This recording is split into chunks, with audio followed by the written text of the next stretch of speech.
But let's move into the next segment, and we're going to welcome in our buddy, our pal, our guy who's been calling in for about 2 years now. Isn't today the 2-year anniversary? Is it? It's 2 years. Yeah, today is the 2-year of 2 years. Jake calling in 24 months in a row. Incredible. Well, not in a row, but at least 24 times. Yeah. So shout out to Jake. Let's give Jake a round of applause. Come on.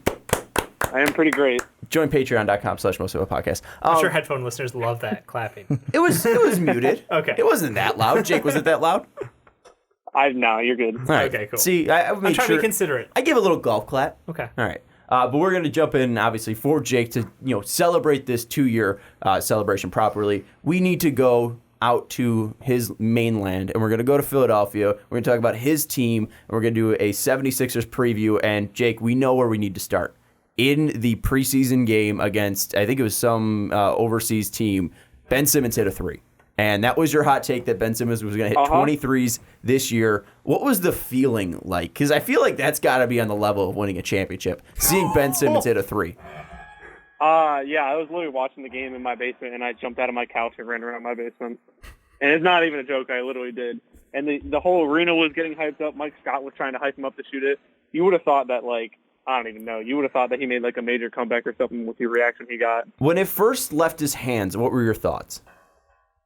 That bitch is going in. That's what I thought. It looked smooth. It did. It looked like it was actually a confident shot, which, facing an overseas Chinese team, I would hope that it is. Yeah, when you're 7 feet tall, shooting over a guy who's about 5'11", it's going to be a... Who's 5 foot back? He's 5 feet away from you. Even China knows to give him space because he's not going to take that shot. That's the scouting report on him. Hey, guess what? He made it. He did make it, and I will give you credit. I will give him credit, and I'll give you credit too. For some reason, his shot did look smooth. It wasn't Markelle Fultz bad. It wasn't Lonzo bad. It was like a pretty decent pull-up jumper. Lonzo has a good shot this year too. Lonzo's is going in. It doesn't look good. If your jumper goes in, but it's the worst looking jumper I've ever seen. You're shooting it from your crotch. Hey, whatever works. It's a bad looking Hashtag shot. Whatever works. Exactly, whatever works. And this worked for Ben Simmons, but it also looks good. Jake, you said the hot take was going to be 23s this year. Do you think it's going to be something that we're going to see more in-game? Because this was a preseason game. This was near the end of the game. They were going up against an overseas Chinese team. It was halftime. Oh, it was halftime? Okay. It felt like it felt like the end of a quarter. It was the end of nothing else competitive mattered after that. basketball. Is the point. Yeah, I just saw the actual shot. I wasn't looking at the score. Nothing else mattered after that. Is the point. So yeah, but and you see the shot from behind him as well of the fans, and everyone's acting like it's a buzzer beater. But it was. Was it? Did it beat the? Yeah, it was a buzzer beater. It was at the end of the first half. All right. So again, Ben Simmons just shooting up another buzzer beater as well, which most of his attempts have come from. But anyways, to get to the actual point, does this give you any faith about your hot take that it maybe not could happen, or obviously it's possible now that he actually has made one in a game? But do you think that now seeing the actual shot, seeing it go in, how do you think that's going to help his confidence? Well, obviously, I think it's going to help his confidence because now when he makes one, it won't be as big of a reaction because it was over the top. But I'm here for it because we've waited 2 years for the man to shoot a 3, so it's worth it. I don't really know if I'm going to read too much into it because we have to see if he's actually going to take it in regular season games. That again was at the end of the first half, at that end of the buzzer against the team from China. It's cool. It's really cool that he made it, and I think obviously his shot looks a lot better, which is a huge improvement over last year. And I need to see him do it in a regular season game before I get really excited. And when I'm there for the season opener, if he makes a 3, I might lose it. I honestly might just lose it. All right, so let's get away from just Ben Simmons hitting a normal basketball shot. You know what blows my mind about it? The way Jake described how he reacted to it is how I reacted to the Minnesota Miracle. So just to put it in perspective, one's a 3, one's a game winner. Here, let's put it in this perspective. Jake is a Saints fan as well. Yes. When you won the Super Bowl in 2009, what was a better feeling? No, that was a better feeling, obviously. That was also, you need to call it the real name, Ricky. It's called the Meaningless Miracle because they lost their game. The Minnesota Miracle. And I forgot that even happened against the Saints. Didn't want to bring up a thorn in the side of your guys' relationship. That's for sure. Let's go into the actual preview, though. 76ers last year obviously made the playoffs, lost in an unfortunate fashion for Jake and all of their fans as well, and for the players and teams in Toronto in Game 7 off this crazy shot from Kawhi Leonard. They lose to the eventual champions, the Toronto Raptors. They finished last year in the Eastern Conference. They finished third place, 51 wins, 31 losses. Jake, what do you think the expectation for this team is now that Kawhi is out of the Eastern Conference and that Kyrie's now out of Boston, he's in Brooklyn, and now that the Indiana Pacers have kind of reloaded a little bit, the Bucks are still the Bucks, and you guys have made your changes. Obviously, Josh Richardson being on the team now, Joel Embiid being on the team, JJ leaving, Jimmy Butler leaving, along with just other minor moves like TJ McConnell going to Indiana. What minor? do you? Well, for some people, Did you just say minor most and people. TJ in the same sentence? Disrespect. What is the expectation for the 76ers after the minor TJ McConnell? Yeah. They're the best team in the East, in my opinion. And I understand, obviously, you have the Milwaukee Bucks. And the injury concerns are always going to be there with the Sixers. But this year, they're right there to compete with anybody in the East. I know people are going to put the Bucks in front of them. I'm completely biased, so I'm going to say we're the best team in the East. They're right there for the picking this year. The East is wide open. Obviously, the Bucks got worse from last year. The Sixers, you could talk. Some people could say they got worse losing Jimmy and JJ. I honestly think they got better even, and I think their bench also greatly improved from last year. And with the improvements that you could see from Ben this year, and I'm really, we'll probably get into him later, I'm really excited to see Thibault play this year. And hopefully Joel Embiid improves his passing, rushes down his turnovers. And then defense on this team is going to be incredible to watch. I just think, I think they're the best team in the East, and I think it's at least I don't want to say finals or bust because the team is still young. I just think expectations have to be set at the finals, and Brett Brown even said it. They want the 1 seed this year. That's the goal, and I think they're going to end up with the 2 seed. I think I said in the hot take they're going to end up with the 1 seed. Mm-hmm. In reality, they probably have the 2 or 3 seed. But yeah, I think it's finals are the expectations. Well, the fun thing that people don't get to see is we have a little bit of a pre-show meeting. It's nothing too serious, but I'm glad you said the words finals or bust because I think Ricky Widmer has something to say about that. Yeah, it's finals or bust. Like, that's what it is. And it's not winning the finals, it's getting to the finals. Like Jake said it, the East is wide open. If the Sixers don't make the finals, blow it up. And I know that last part's a joke, but it's a bust. Like, something needs to change. Like, here's my thought process. If the Sixers don't make the finals and win the East, something needs to change. Something. And what is that? Like, you're not going to get rid of Ben. You're not going to get rid of Joe. Who are you going to get rid of? You guys already know. It's my hot take. But that's it. You've got to make the finals. That should be your mindset if you're the Sixers. Not whether you're the 1 seed or not. That means nothing. Make it to the finals no matter what seed you are. Why shouldn't Terry Stotts be fired in Portland? I mean, you could make an argument that he might, but I wouldn't make that argument. Why? What's the argument? Well, I mean, here's the thing that's different about the Blazers. The Blazers are running into the Warriors. And, yeah, the 1 year they lose to the Pelicans, but look at that backcourt that they had. Like, that backcourt defensively was amazing with Drew and Rondo.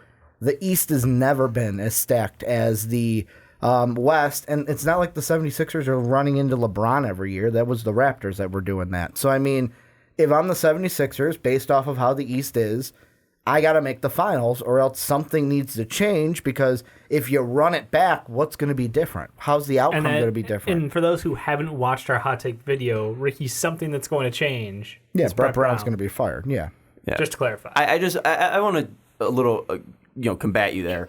Yes, the West is deeper and it's more competitive, but I don't think that means their best team is better than the East's best team. And I think we can see that the East is more top-loaded. So, yes, they might not be losing to the Warriors, a full-loaded Warriors, but we saw last year that the Raptors did come out and win the title last year. We've seen the Cavs come out and win the title against the full-strength Warriors before. Obviously, that was before KD came out there. But full strength. Draymond was out for a game. Yeah, he was. Kid, they would have won that series. He didn't even realize what I said. Oh my God, we're not starting that conversation. I did. I just wasn't going to get into it, but Dave brought it up, so okay, I will. I welcome, Jake. I just disagree with the fact that it's an easier road for Portland because you look at what the Sixers could have. It's a harder road for Portland. What is the opposite of harder? No, you said it was an easier road for Portland. I meant Sixers. My bad. Thanks for fixing that then. It's an easier road for the Sixers, but if you look at their actual road, if they got to the finals, it's likely going to be, or at least last year it would have been Raptors and Bucks, and that's better than whoever the Portland played before Golden State did. I think it was Oklahoma City. Oklahoma City was a worse team than the Bucks or Raptors were last year. So it would have been a harder road for Philadelphia to get to the finals than it was for Portland. Yes, they had to play the Warriors, but I think it would have been a difficult, longer stretch for the 76ers to get to the finals. Here's the other thing. Dame and CJ are good. They're top players. But who do we expect? Who do we put more in the championship aspirations category? Joe or Ben, or Dame and CJ? It's Joe and Ben. Okay, I was going to say, because JoJo's better than Damian Lillard. Yeah, no, that's what I'm saying. The Sixers have the better players, so that's why we kind of like, if the Blazers don't make it far in the playoffs, I'm not shocked, because like Dame and CJ have proven so far that them alone cannot get the Blazers to the finals, where the Sixers were 4 bounces away from being in the Eastern Conference Finals. Yeah, the Bucks-Sixers series could have gone either way. I would have thought the Bucks would win it, but I'm not saying the Sixers would have been completely out of it. Like, if that ball doesn't go in and the Sixers win, it's a completely different story we're looking at. So, I mean, like, Joe and Ben, we expect them to make it to an NBA Finals in their career together. I know you haven't talked much, Dave, and I'm going to get you in right after this, but I think the reason why finals or bust is brought up with the Sixers, and mainly only the Sixers, what other team are we bringing up finals or bust for with any of these teams? We're not talking about that with the Milwaukee Bucks. Mm-hmm. No one cares about the Milwaukee Bucks being finals or bust. People care about the Milwaukee Bucks. I'd say they'd be in the category of make the finals or it's a bust. Disagree. I think the fact that they have Giannis Antetokounmpo, that the fact that they're a lower level market, that there's not that much pressure to win a finals as long as you're competitive. That's the biggest thing for Milwaukee. As long as Giannis is having success, you're able to keep him around. You know that you're going to have a shot to be a very good team in the Eastern Conference, and you have the feeling of, hey, maybe one year can be our year at some point. We're going to be in the mix, and that's what we want for our fans. And if we get to the finals, awesome. If we are able to win the finals, even better. That's fantastic. But this has not been a powerhouse team, in the past years, pretty much since Lou Alcindor left, now known as Kareem Abdul-Jabbar. I think with that, though, the reason why the whole finals or bust thing is put on the 76ers is because they had to go through the whole process thing. And that's the only reason why it's finals or bust, because people have a negative mind or negative thought process negative view of the Sixers because of Sam Hinkie and because of the process. And that is the only reason why they are the team that's always put in that finals or bust mentality. I would have to agree with you here, because I don't even agree with Ricky on the expectations. Like, Dame and CJ are both in their prime. Like, those two should be able to get further in the playoffs. I understand what's the expectations for the future of Joel Embiid and Ben Simmons, but as of right now, like, I'm trusting Dame and CJ to get me there more than Ben and Joel last year. So then you weren't shocked a week or two ago when Sean had his hot take of the Blazers winning the finals. I mean, he said Blake Griffin's going to be on the team too. And Blake Griffin was a top MVP person last year. That so is like in that trick, but it's like tweaks things a little. If someone said, even take that out of it, if someone just said, "Oh, the Blazers are going to win the finals," would you say, "Oh yeah, I could see that," or would you say, "No, you're smoking something"? Because I would be like, "You're smoking something." They ain't even going to touch the finals. Healthy Nurkic, two guards who could do a lot. I don't know. I think it's a long shot, but I could see it happening this year. I actually said it on this show that I could see it happening this year already. So, yeah, no, it's not impossible. But the thought of the matter is those are two guys in their primes. Mm-hmm. Ben and Joel aren't. Like, they're pre-prime unless Joel's career ends tragically short, in which case this is his prime. Knock on wood for me, Jake. Sorry about that. I already was. But yeah, I think the expectation definitely was put on them because of the entire process, because of all the media focus on it. Inside the city, yes, they accelerated their own timeline. They went after Jimmy Butler last year. They went after Tobias Harris. They really tried to give themselves all the firepower, because the year prior, they exceeded all expectations. We expected them to be a trash team, and all of a sudden, they rattled together so many wins at the end of the year with those late season pickups from the Hawks. And I was really, I don't know, it kind of puts me in a weird mood, because could they have been on a different timeline had that not happened? Had they not strung together those wins, made it to the playoffs, and looked and played how they did?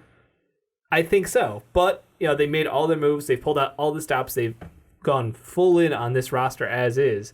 And I think they've got probably still like a 4-year window. Like, I don't think it's this year is make or break for them. I think this year is like, yes, everyone says you have the best starting talent in the NBA, 5 deep. Yep, That's it. Outside of that, if you pull it off, great. Your bench is awful, and you have unproven weapons out there. Like, Al Horford's great, but he's an old man. He's not going to carry a playoff series.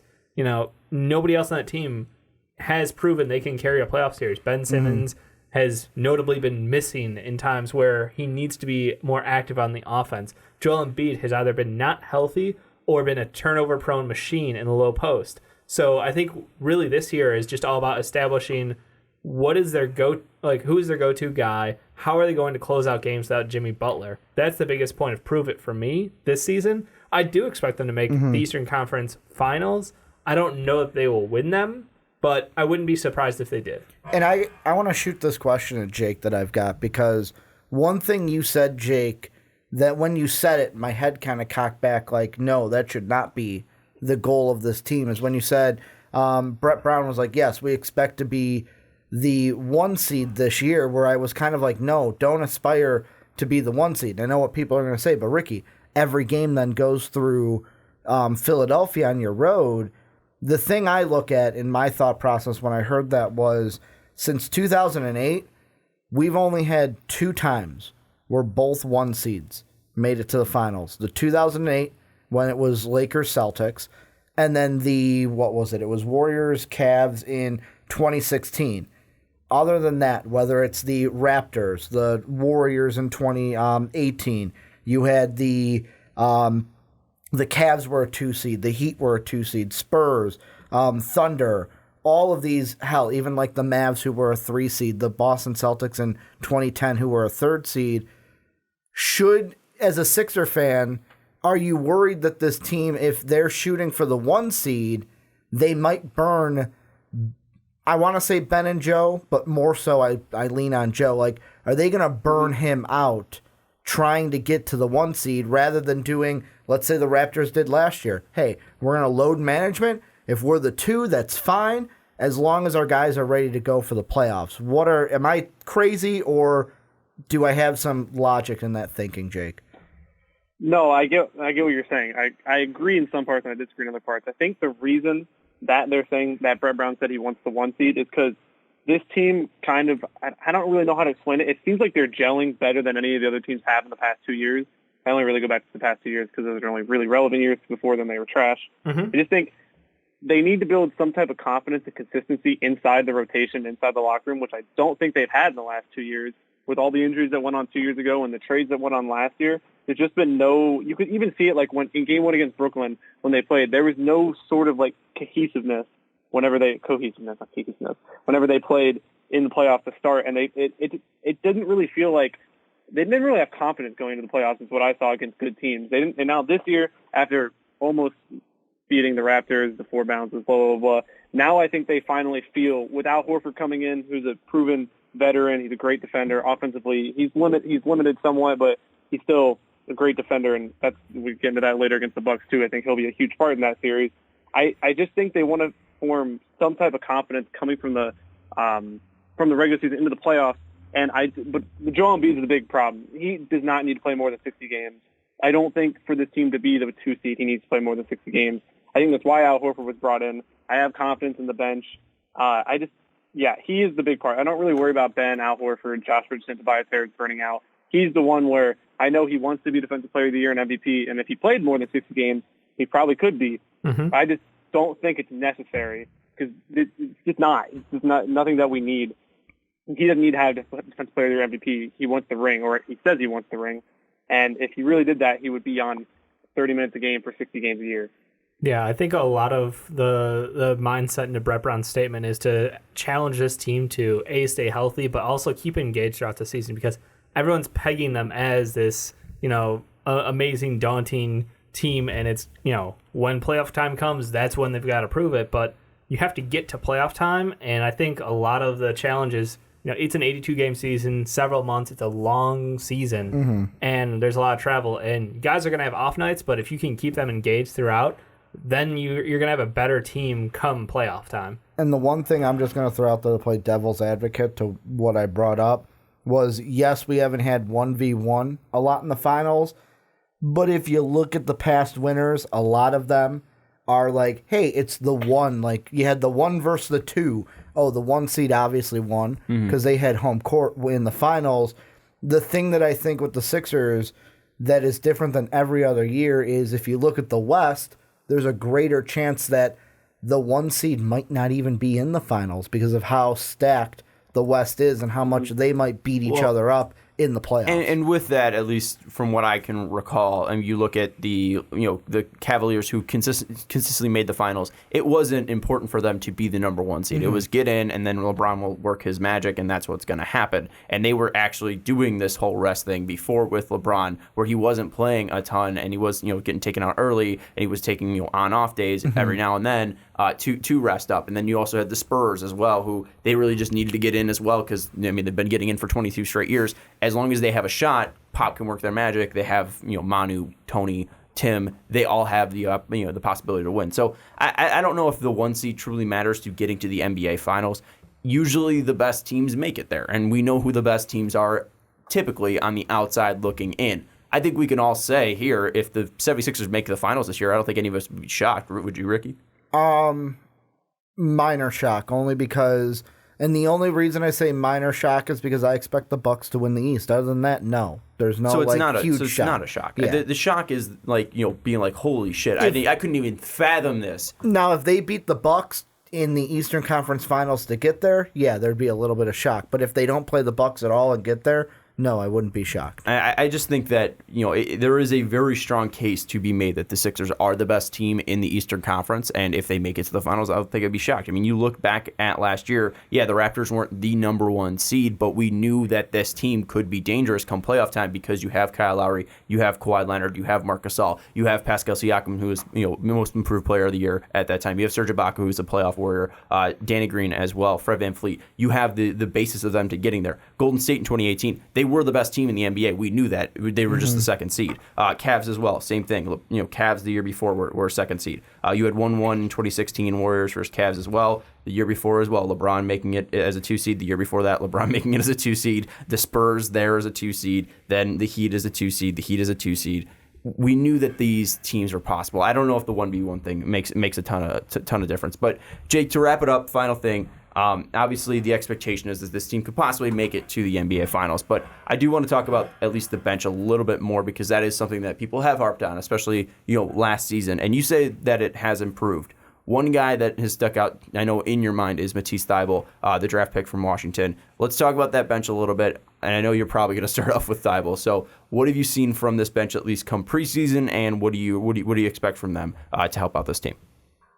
Yeah, well, the big part is who's going to play with what. Brett Brown, obviously, it's been consistent that Joel Embiid's usually the first one subbed out, and whoever goes out with him is usually his partner when they come off the bench. And in the first preseason game, at least, and what we all expected is that's Josh Richardson. It'll be Josh Richardson playing most of the backup point guard minutes. You'll see Neto and Burke kind of thrown in there. But Thybulle came in to play with Horford, Simmons, and Tobias, and that lineup was so effective and scary. Thybulle is flying around the court, and we all knew he still has his troubles and foul troubles playing one-on-one defense, which hopefully that improves over the year. And Brett Brown even said he's never going to hold Thybulle back because of his foul problems, because if you hold him back, that takes away from who he is. I think in the big improvement that I've seen from Thybulle is that he's willing and taking spot of threes, which if he's going to play with Ben Simmons, Al Horford, and Tobias Harris, that's huge. And he hit 2 out of 4 on, I don't know what day it was, the last preseason game, which I'm not going to read too much into preseason shooting, obviously, but at least that he's there and taking it. Yep. It's a huge improvement. And him cutting off passing lanes and blocking shots and just being a nightmare on defense is having that off the bench. It's not Patrick Beverley, but it almost is like Patrick Beverley-esque in the way that it can bring up a team and lift the team and keep the energy going throughout the entire game. No, I agree. I think Thybulle's shown a lot, and that's one of the reasons we really highlighted him coming into the year through the NBA draft was he plays that kind of like free safety role. He's so disruptive to teams' offenses because he doesn't stick to his man like glue. He's always head on a swivel, keeping his arms out and his hands active. So I agree with you. I think a shot is going to surprise a lot of people. He's probably going to shoot about 34% from three, and that's fine. Like that will get the job done. That means he's not a liability out there. They're not playing complete slack off when he's at the 3-point line. So I think he'll be huge for this team. And he was a guy, too, when we were talking about consistently through the NBA draft, was that he is a prime candidate of look at the free throw percentage, and he is a guy that shot can be bounce back, because you look at some of his shots, and he wasn't a huge scorer throughout his whole Washington career. His best years were coming his sophomore and junior year, and people were a little bit taken aback by when his senior year, he went from 36% in his junior year all the way down to 30%, but you got to look at the free throw percentage and what happened to his personnel around him. And in one of those years, I think it was the 2016-2017 year where he had 10.5 points and was shooting 40% from three. He had Markelle Fultz on his team. He had an actual playmaker, and then Washington's team around him got worse in his junior and senior years. So the fact that he is taking those shots on the outside and that the stroke is there, I think people are going to be surprised by his actual three-point shooting, and the fact that he's not afraid to is going to be huge. And I think when you have him out there with Ben, that's going to be a very potent duo because he can shoot from the outside. One guy, Jake, is Neto, the point guard you guys signed, formerly of the Jazz. You were talking to him up a little bit in our DMs. What have you seen so far from him that he can add? Because he is likely going to be your backup point guard now that TJ's gone, and you're going to need somebody to back him up, and even Fultz too. You're going to need somebody to back up Ben Simmons. What can he add to this rotation? Yeah, he's kind of just a rock. Even when he was healthy last year in Utah, he wasn't healthy for a lot, but when he was healthy, he doesn't turn the ball over a lot. He finds open shooters. He's able to semi-create his own shot, and he can knock down threes, which, I mean, again, he didn't get much playing time in the first preseason game because a lot of it went to Trey Burke, actually, who's completely different role than Neto plays. But I think Neto just kind of provides security, not like in the way that TJ did. TJ was obviously all around the court, but he turned the ball over a lot. I don't think Neto will turn the ball over as much as TJ did, and he's just kind of solid. I don't think he'll help the team too much, but I don't think he'll hurt them, which is the big thing off the bench. And the Sixers had last year is that their bench significantly hurt them when their starters came off the court, and I don't think he does that as bad as they did last year. But then Burke, the other guy, he's completely opposite. He's so high risk but high reward off the bench. If you get him going in one game like he did in the preseason game, he can light up the scoreboard, but he can turn the ball over a lot. He can become an inefficient scorer a lot. So I do think Neto will win out the job eventually. I just think he's consistent off the bench, and that's all they really need from the backup point guard position. Yeah, I think Trey Burke really is like a downhill kind of a player. Just identifies as that like six-man scoring role. So it'll be interesting to see how they balance that out because, like you said, they can go three wide with Ben Simmons, Josh Richardson, and Matisse Thybulle, and that gives them an incredible amount of defense at the guard and start of the wing position. But if they want and need offense, benching bringing Trey Burke off the bench for Ben Simmons, they completely change the dynamic of that bench unit. So I feel like they can almost like cater to what they need in the given moment, if the coach is able to correctly manage the situation, which is asking a little bit. Well, and I mean, the thing that I just keep thinking of with the bench is I'm going to go to what we harped on earlier in the segment, and it's the playoff. When we get to playoff time, who's going to be that guy off the bench that steps up? Because, I think of, obviously, you mentioned the Warriors, and you've got both. Chandre Livendala. But even last year, non-Warrior players. One of the main reasons the Blazers, I would say, got to where they were, Seth Curry, and what he was able to provide for that team off the bench in his quality minutes. You had Fred VanVleet, who was the Cinderella Hollywood story. The bet on myself. He wasn't a starter. He was also off the bench. So it's the Sixers, it's great you have Joe, it's great you have Ben, but in the playoffs, if you want to reach the finals, somebody from this bench is going to have to, I don't want to say put the team on my back but they're going to have to when Joe and Ben aren't out there. Yeah, and Jake, I'm interested to see who you think it would be, because I have an idea of who you're going to say, and I have an idea who my guy is, but I want to know who you're going to say first, This guy's going to be staggered a lot, and he's going to be coming off with a bench unit, but he is going to start. I think it's Josh Richardson. He's going to play a lot of the backup point guard in the playoffs because of his ability to defend. He can primary ball hand. He did it last year for the Miami Heat. And he's also a decent facilitator because I don't think Neto or Burke, they're defensive liabilities. You won't see them on the court in the playoffs. I think it's Josh Richardson, and I think you put Josh Richardson out there with James Ennis, Embiid, Mike Scott, and somebody else, and that lineup can be effective, and Joel Embiid and Josh Richardson in the pick and roll could be absolutely deadly. That's what he misses with Ben Simmons, obviously. Ben Simmons not being willing to shoot Joe in the primary offense. But if you throw Josh Richardson and Joel Embiid out there with a couple of shooters, I think that lineup is very effective. I think Josh Richardson can be that guy to get him over the hump in the playoffs. See, I weirdly think I think it's actually going to be Thibault, and I was surprised that you didn't go with him because I think Richardson is going to see some starting time. So I really don't think of him too much as a bench guy. I'm thinking of a guy just strictly coming off the bench. And I look at Thibault, and I think he's got the makeups of everything that you want in a playoff guy. A guy who can play hard-nosed defense, who can flip momentum by a couple blocks, a couple steals, and he can hit big shots. And we obviously know that the three-point ability is there, and we're talking about him stepping up more in preseason and taking spot-up shots. And I think that we are looking at a guy who can possibly be a Danny Green type player, or to that caliber of a 3-and-D player. And we know what Danny Green has been able to do for teams year in and year out. And I think that you're probably going to be, looking when we do this next year, hopefully, year 3 of Jake's Patron here in October, we will be talking about Matisse Thybulle being their sixth man. I am very, very high on this kid. I'm super excited to see what he can do. I'll take your young gun and go with a different one, Zaire Smith. Like, from what we saw, of course, it was a little rusty at times at Summer League, but there's a potential there with seeing him live where it's like whether it's an alley-oop from Thibault, whether it's a big-time dunk, this is a guy that can, to me, in a playoff situation, if he's got to grow there first because he's still a young kid, but he has the capability in my mind to be like a fire starter for this team off the bench, where it's like a big play, a big moment, and it's like it gets the team going, it lights that fire, and gets them kind of through some tough parts. So I would raise your Thibault and go with Smith. I mean, the only reason I'm afraid of Zaire Smith is he hasn't shown the ability to shoot yet. Really, I agree with you. The preseason, or I'm sorry, not preseason. Summer League stuff was super entertaining because he just plays with such energy and passion. When he gets momentum going, he's scary. He's very athletic, and he knows how to use his body in the low post. And I know technically he's a 2-guard, but he played the 4 in college. He's a unique package, and he knows how to use that.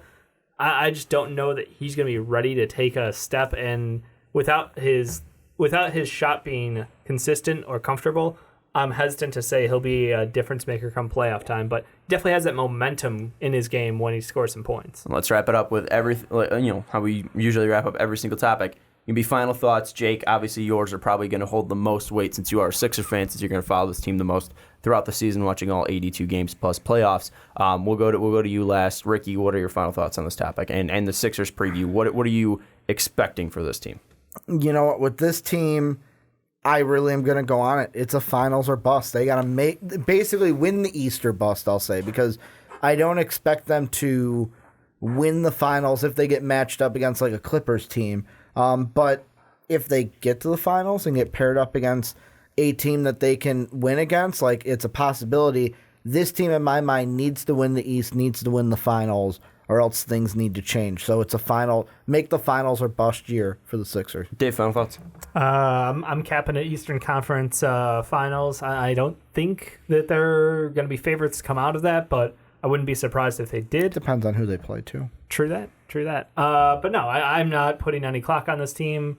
Everybody who is valuable on their team is still super young. They've got years of contract to go. Yes, this team is maxed out on contracts as it currently stands, but the NBA is a constantly evolving game of how you can squeeze these numbers in correctly and move them around to get what you need for this team. So I would expect this team to, even throughout the year, look to add or change around some pieces. But yeah, it's Eastern Conference Finals, and then no problem for the next couple of years. I'm going to end the way we finished, and I'm not really looking too much into the prediction route or anything like that, but it's more of what we need to preview and I think we need to look at throughout this whole season and the way it's going to progress.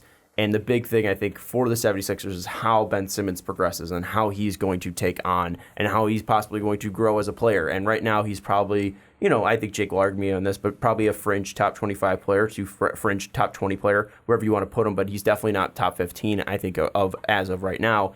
And I'm very interested to see how he progresses. And if he does take that next step, where will he be at the end of the season? And maybe it will be finals or bust next season. I don't think it is this year because they don't have, a guy who is, I think, right now solidified as a star, and the only guy you can say is Embiid. But even with Embiid, the only reason why I'm saying that is because he is so young, and he is still developing as a player. He's still growing into his body. He's still finding out what works for him throughout an entire season. And I don't think he's fully found that out yet, so I'm not going to say he's a full-fledged superstar yet. I'd say the same thing for Nikola Jokic. I'd say the same thing for, Donovan Mitchell, Luka Doncic, whatever young player you want to throw in here. He's not old enough to, I think, be a superstar yet.